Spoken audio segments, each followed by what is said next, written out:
Hey designer, Alex here, welcome to the channel and welcome to this new video series here on the channel, which is all about designer money. Over the next 52 weeks we are going to explore how can we as designers make money. We are going to explore some more obvious ways and some ways you probably didn't think about and probably didn't take into consideration.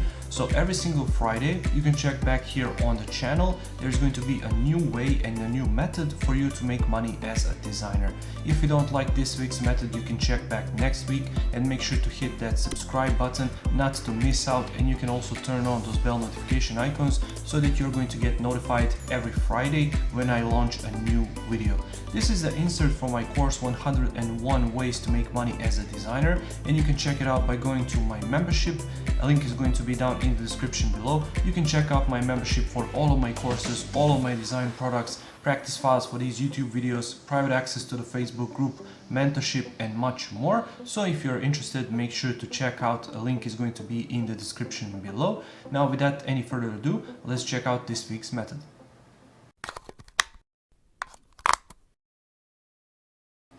This week's method is to be a design consultant. Basically, design consultant does not work on the design per se, but it's involved in the design process. Let me explain.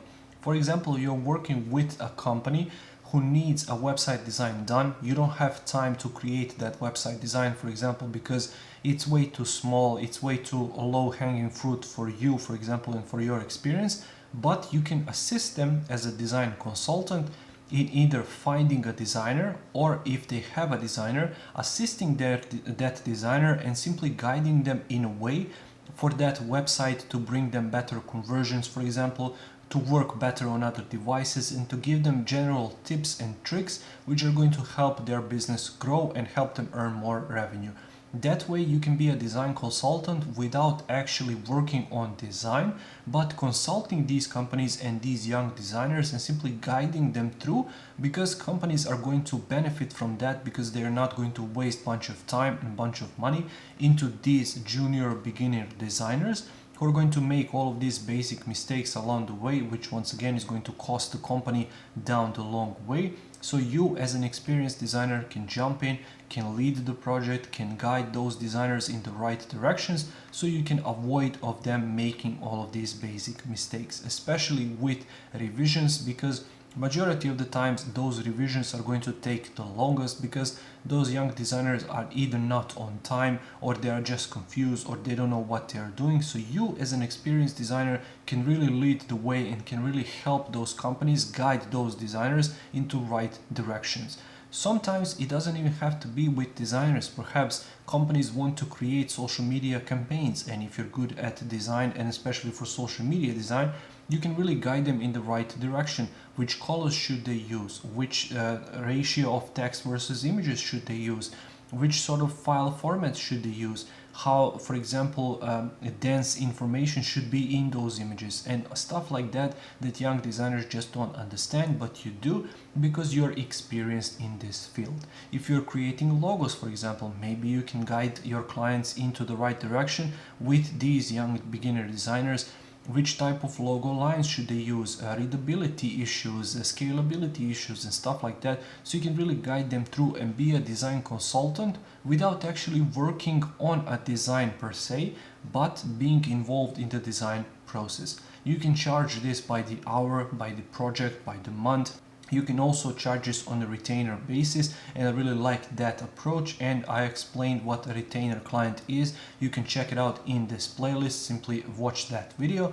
Basically, whatever you are doing, make sure to understand what your time is worth, make sure to understand how much time is involved into this particular project, and on which basis you're going to approach this project. Are you involved in this project on a daily basis, or are you going to check on a weekly basis and see the changes on a monthly basis and stuff like that? So make sure to explain the method and the approach that works best for you, your time and your experience, and also adjust the budget to fit. When you're finding these clients, make sure to approach your previous clients, make sure to ask them if they need additional assistance with their designers, so you can really guide them in the right direction to save your clients a bunch of time and bunch of money, because once again, that's what design consultants do the best: guide their clients in the right way so they can help them save as much money and spend as less time as possible on creating the design and achieving the final goal. Thank you for watching this video. I really hope you found some value in it. If you did, make sure to press that like button. I upload new videos here on the channel every single week. So if you like this one, make sure to subscribe and make sure to check back next Friday when I upload a new video here to the Designer Money playlist. If you don't like this one, check back next week and see if that one is a good fit for you. And also don't forget to check out my membership. Link is going to be down in the description below if you want to get all of my courses, all of my design products, all of my practice files for these YouTube videos, private access to the Facebook group, mentorship, and much, much more. So thank you once again for watching, and I'll see you in the next one. Take care.